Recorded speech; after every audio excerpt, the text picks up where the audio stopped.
Assalamualaikum everyone. Welcome back to Improve Your English. In this lesson, you will be introduced to what clauses are, their meaning and definition, the types of clauses and how they can be used in sentences. So let's get going.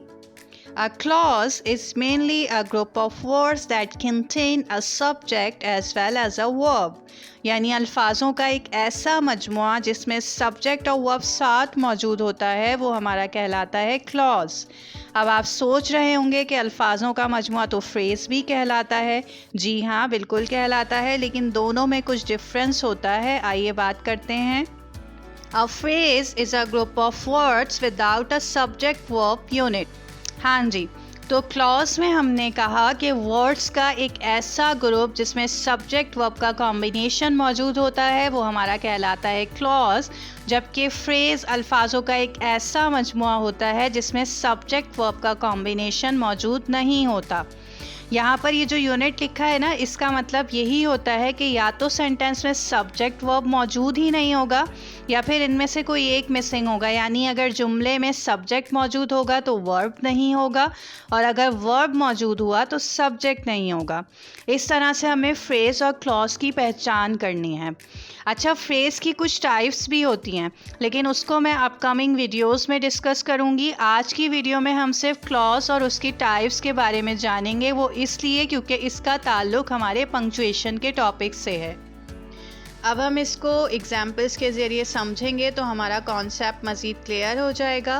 Guys, अगर मैं ये कहूँ अ red Apple, तो यहाँ पर ये group of words तो है, लेकिन यहाँ पर ना तो कोई सब्जेक्ट मौजूद है ना ही कोई वर्ब मौजूद है। यानी आसान अल्फाज में हम कह सकते हैं कि सब्जेक्ट वर्ब कॉम्बिनेशन मौजूद नहीं है, और जहाँ पर सब्जेक्ट वर्ब कॉम्बिनेशन मौजूद नहीं होता वो हमारा कहलाता है फ्रेज़। तो इसलिए ये हमारा कहलाएगा phrase.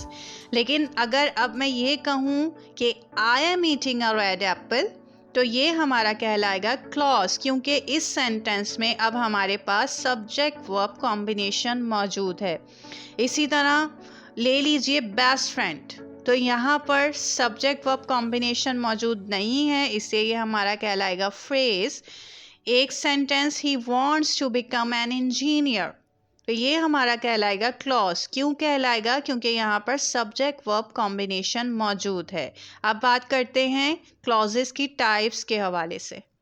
There are two major types of clauses, यानी क्लॉजेस की दो मेजर टाइप्स होती हैं। कौन कौन सी? इंडिपेंडेंट क्लॉज, जिसको हम मेन क्लॉज भी कहते हैं, और सेकंड है डिपेंडेंट क्लॉज, जिसे हम सबऑर्डिनेट क्लॉज भी कहते हैं। Independent clause. It functions on its own to make a meaningful sentence and looks much like a regular sentence. यानी इसके नाम से ही ज़ाहिर है, इंडिपेंडेंट मीन्स किसी पर डिपेंड ना करने वाला, यानी जो अपने आप में कंप्लीट होता है, किसी पर डिपेंड नहीं करता, कंप्लीट सेंस देता है, वो हमारा कहलाता है इंडिपेंडेंट क्लॉज। एग्जाम्पल्स देखिए, माई मॉम इज़ नाइस, ये कंप्लीट सेंटेंस है। यहाँ बताया जा रहा है कि मेरी मॉम नाइस है। इसको कंप्लीट होने के लिए किसी सहारे की ज़रूरत नहीं है, इसलिए ये हमारा कहलाएगा independent clause. She at dinner, यानी उसने डिनर कर लिया, तो ये भी हमारा कहलाएगा इंडिपेंडेंट क्लॉज, क्योंकि ये कंप्लीट सेंस दे रहा है। Ali is reading a newspaper, यानी अली न्यूज़पेपर पढ़ रहा है, तो ये भी एक कंप्लीट सेंस दे रहा है। बात समझ में आ रही है हमें? किसी के सहारे की ज़रूरत नहीं है इस सेंटेंस को कंप्लीट होने के लिए, इसलिए ये भी हमारा कहलाएगा independent clause. Now let's talk about dependent clause. Dependent और subordinate clause. It is actually not a complete sentence and thus generally does not make any sense. इसके नाम से ही ज़ाहिर है, डिपेंडेंट यानी किसी पर डिपेंड करने वाला। सो ऐसा क्लॉज जो अपने आप में कंप्लीट नहीं होता, बल्कि उसे एक पूरा सेंटेंस बनाने के लिए दूसरे क्लॉज की ज़रूरत होती है। यानी हम कह सकते हैं कि उसे कंप्लीट सेंस देने के लिए हमें इंडिपेंडेंट क्लॉज के साथ कंबाइन करना पड़ता है। सो ऐसा क्लॉज हमारा डिपेंडेंट क्लॉज कहलाएगा, यानी ये कंप्लीट थॉट नहीं होती। एग्जाम्पल्स देखिए, बिकॉज शी वॉज लेट, यानी क्योंकि वो लेट हुई। अब ये यहाँ पर बात समझ में नहीं आ रही कि एक्चुअली क्या कहना चाह रहा है सामने वाला।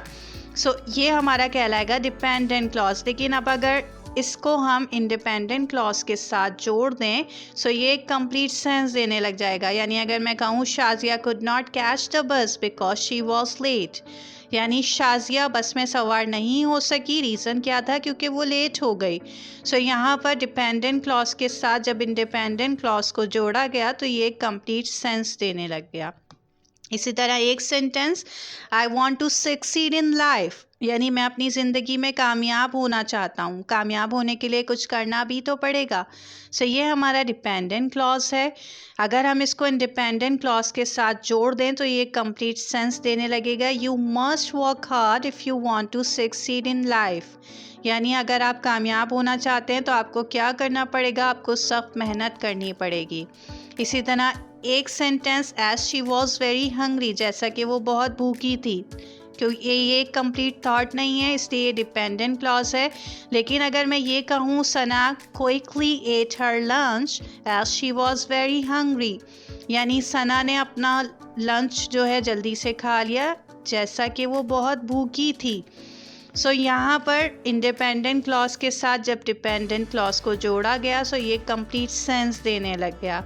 अब यहाँ पर जो वर्ड्स हमने यूज़ किए ना इनको जोड़ने के लिए, बिकॉज, इफ़, एज, ये वर्ड्स यूज़ किए जाते हैं इंडिपेंडेंट क्लॉज को डिपेंडेंट क्लॉज के साथ जोड़ने के लिए। इसी तरह कुछ और वर्ड्स भी यूज़ किए जाते हैं, वो हैं when, while, whenever, before, after, unless, इनका भी यूज़ किया जाता है डिपेंडेंट क्लॉज को इंडिपेंडेंट क्लॉज के साथ जोड़ने के लिए। So guys, that's all from my side. I hope this lesson was easy to follow and easy to understand. If you enjoyed this lesson, please hit the like button as always. Thank you so much for watching. See you soon in next lesson. Till then, take care and Allah Hafiz.